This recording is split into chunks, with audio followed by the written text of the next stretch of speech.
भारतीय शिक्षा संस्थान आदर्श विद्या मंदिर जोधपुर महानगर ऑनलाइन अध्यापन योजना में भैया बहनों का हार्दिक स्वागत और अभिनंदन। कक्षा 9वीं, विषय हिंदी। कक्षा 9वीं क्षितिज में हम दो बैलों की कथा पढ़ेंगे। इससे पूर्व हमने मुंशी प्रेमचंद का जीवन परिचय और इस कहानी की शिक्षा के बारे में कुछ पढ़ा था।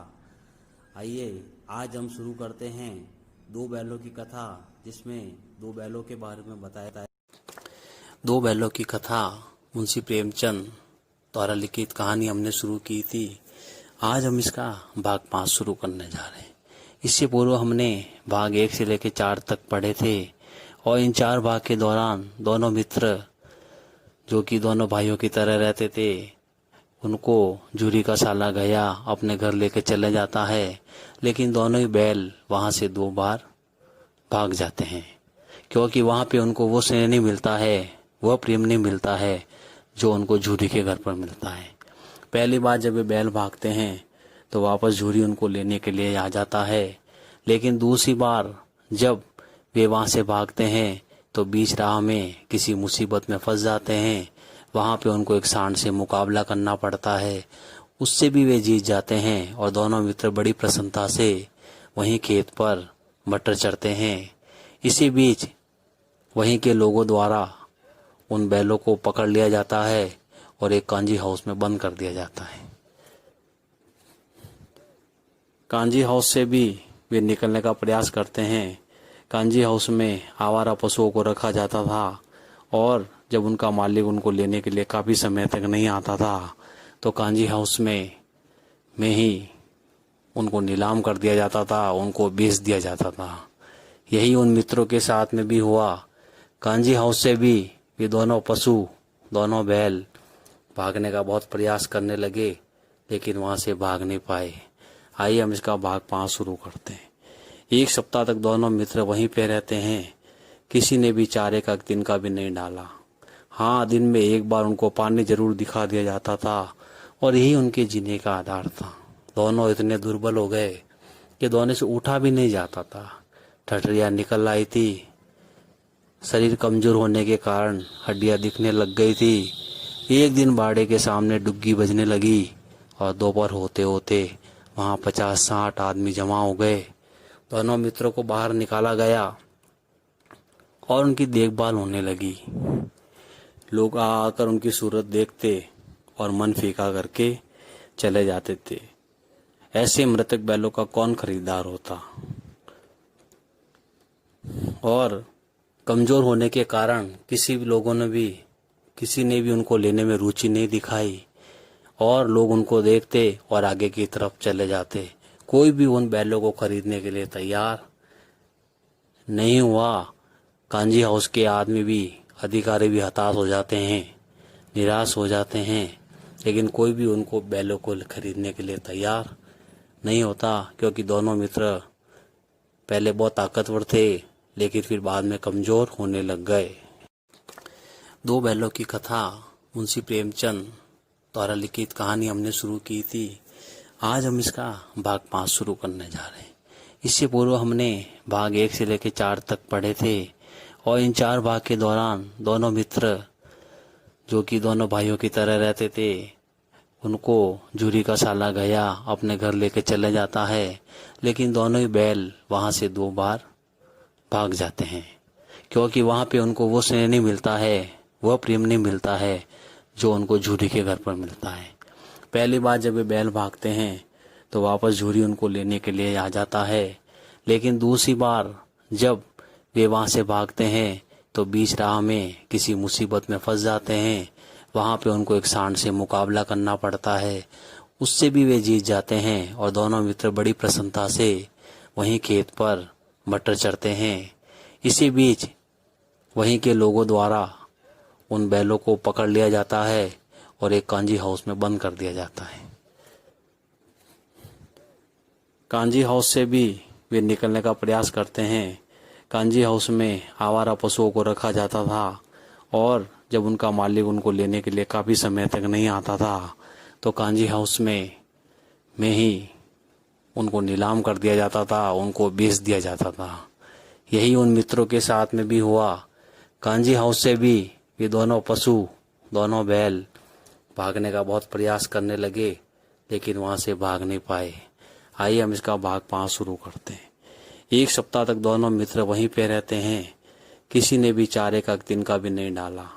हाँ, दिन में एक बार उनको पानी जरूर दिखा दिया जाता था और यही उनके जीने का आधार था। दोनों इतने दुर्बल हो गए कि दोनों से उठा भी नहीं जाता था। ठठरियाँ निकल आई थी। शरीर कमजोर होने के कारण हड्डियां दिखने लग गई थी। एक दिन बाड़े के सामने डुग्गी बजने लगी और दोपहर होते होते वहां 50-60 आदमी जमा हो गए। दोनों मित्रों को बाहर निकाला गया और उनकी देखभाल होने लगी। लोग आकर उनकी सूरत देखते और मन फीका करके चले जाते थे। ऐसे मृतक बैलों का कौन खरीदार होता।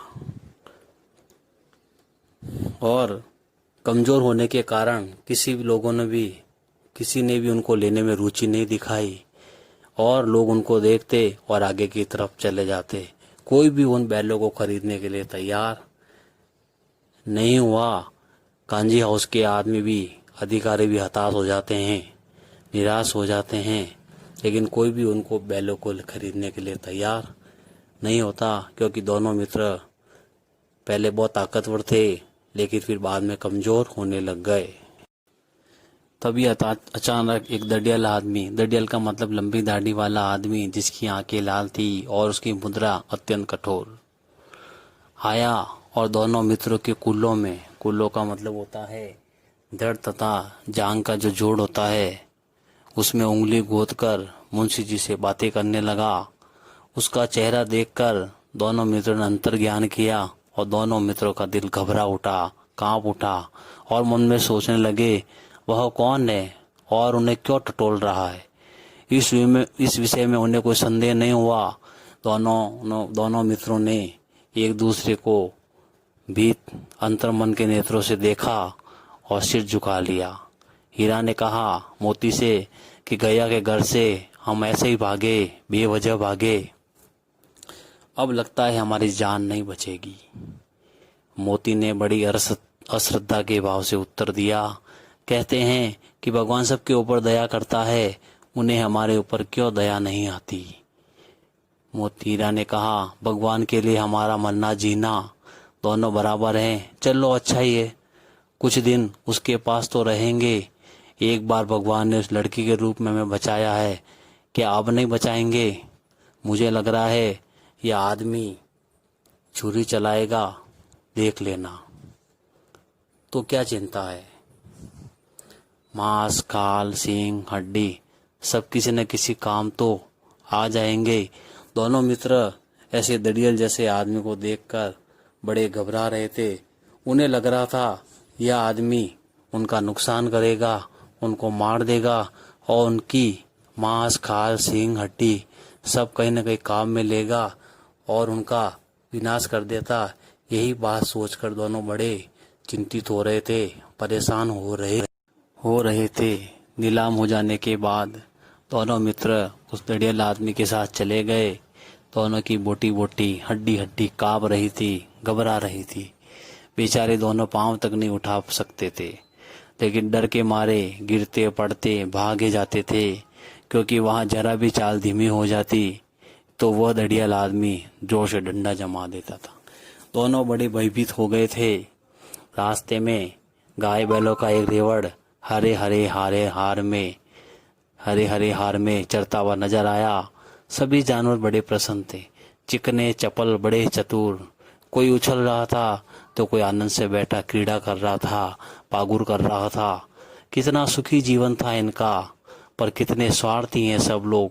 किसी को चिंता नहीं कि उनके दोनों भाई हीरा और मोती बदिक के साथ एक बंधक आदमी के हाथ में पड़े हुए हैं। कैसे दुखी हैं, कैसे परेशान हैं। क्या उन पशुओं को हमारी थोड़ी बहुत भी चिंता नहीं है।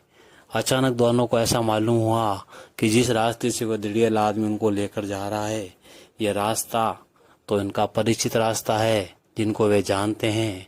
हाँ, इसी रास्ते से गया उनको लेकर गया था। उनको वो बात याद आ जाती है। वही खेत, वही बाग, वही गांव मिलने लगे जिस रास्ते से गया उनको लेकर गया था। प्रति क्षण, हर पल, हर क्षण उनकी गति, उनकी चाल तेज होने लगी। सारी थकान, सारी कमजोरी, सारी दुर्बलता ऐसा लग रहा था अचानक गायब हो गई। उनको सब कुछ अपना नजर आने लगा। यह लो, अपना ही हार आ गया, अपना ही घर आ गया ऐसा लग रहा था। और इसी कुएं पर हम पूर्व चलाने आया करते थे। यह वही कुआं है जहाँ पर हम बैठते थे। दोनों बैलों को ऐसा लग रहा था जैसे वे अपने गांव में आ गए हो, अपने घर पर आ गया हो। तभी मोती ने कहा कि हमारा घर नगीच आ गया है, नजदीक आ गया है। हीरा ने बोला ये तो भगवान की दया है। मोती ने कहा मैं तो अब घर भागता हूँ। तो हीरा ने कहा ये जाने देगा? तो मोती ने कहा मैं इसे मार गिराता हूँ। नहीं नहीं, दौड़कर थान पर चलो। थान वह स्थान जहाँ पे वे दोनों चारा चरते थे। तो कहा कि नहीं नहीं, दौड़कर थान पर चलो, वहां से हम आगे नहीं जाएंगे। दोनों बैल बड़े उन्मुख होकर, बड़े प्रसन्न होकर, बड़े खुश होकर बछड़ों की भांति कुलेले करते हुए, कूद फाक करते हुए घर की ओर दौड़े। और उनको वही स्थान नजर आ रहा था जिस स्थान पे वे कई पहले बंधे रहते थे। दोनों दौड़कर अपने स्थान पर आए और वहां पर खड़े हो गए।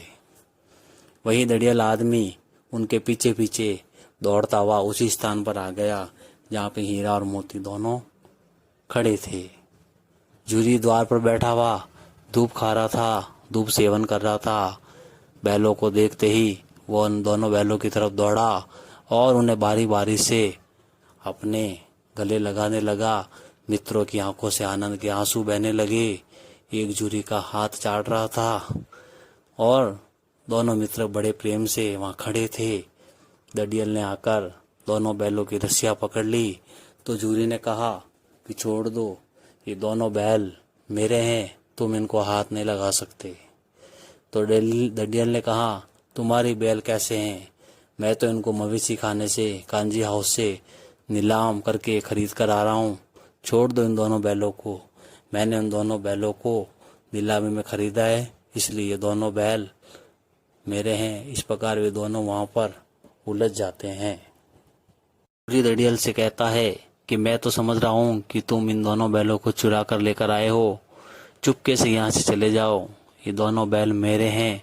यदि मैं इनको बेचूंगा तो ही बिकेंगे ना। किसी को भी मेरे बैल नीलाम करने का क्या अख्तियार है, क्या अधिकार है? तुम चुपचाप यहाँ से चले जाओ।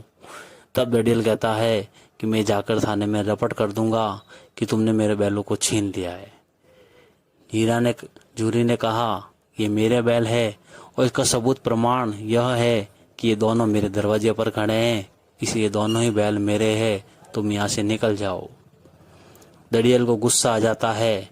वह जल्ला कर बैलों को जबरदस्ती पकड़ने के लिए आगे की तरफ बढ़ता है। उसी वक्त मोती ने सींग तेज गति से अपना सींग चलाया कि दड़ियल व्यक्ति पीछे की ओर हट गया। मोती ने उस दड़ियल व्यक्ति का पीछा किया। दड़ियल बहुत तेज गति से भागा तो मोती भी उसके पीछे दौड़ा। गांव के बाहर निकल जाने पर वह दड़ियल व्यक्ति रुकता है, पर खड़ा दड़ियल का रास्ता देख रहा था। दड़ियल दूर खड़ा हीरा और मोती को धमकियां दे रहा था, जूरी को धमकियां दे रहा था, गालियां निकाल रहा था, पत्थर फेंक रहा था। और मोती विजय वीर व्यक्ति की भांति, सूर की भांति उस दड़ियल का रास्ता रोके खड़ा था।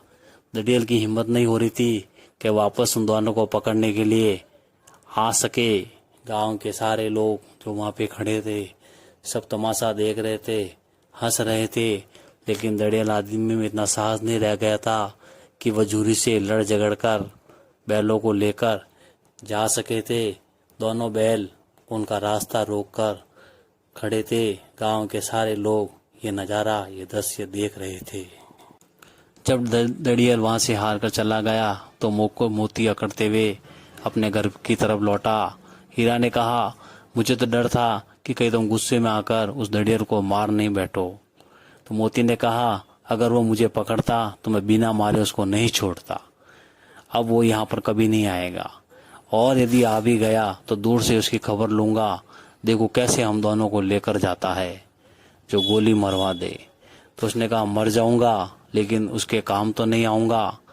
हमारी जान को कोई जान ही नहीं समझता, इसलिए कि हम दोनों इतने सीधे हैं। कुछ ही देर के पश्चात दोनों के नादों में, चारागाह स्थानों में खली, भूसा, चौकर, दाना आदि भर दिया गया। दोनों मित्र बड़े प्रसन्न थे, बड़ी प्रसन्नता से खाने लगे। जूरी दूर से खड़ा दोनों को सहला रहा था और कई लड़के, 20 लड़के दूर खड़े तमाशा देख रहे थे। सारे गांव में ऐसा लग रहा था जैसे उत्सव का आयोजन हो गया था, जैसे कोई पर्व मनाया जा रहा था। इस प्रकार का माहौल पूरे गांव में बन चुका था। उसी समय जूरी की पत्नी मालकिन वहां पर आती है, दोनों बैलों के माथे चूमती है, दोनों को बड़ा सहलाती है, बड़ा प्रेम करती है और अपने हाथों से उनको चारा, दाना, पानी इत्यादि देती है। दोनों मित्र बड़े प्रसन्न हो रहे थे क्योंकि आज उनको आज़ादी मिल चुकी थी और बड़ी प्रसन्नता से अपना जीवन व्यतीत कर रहे थे। इस प्रकार अपना ये अध्याय पूरा हुआ और हम भी इसका कहानी की शिक्षा को अपने जीवन में उतारने का प्रयास करेंगे और इस अध्याय के अभ्यास प्रश्न करने का प्रयास करेंगे। कोशिश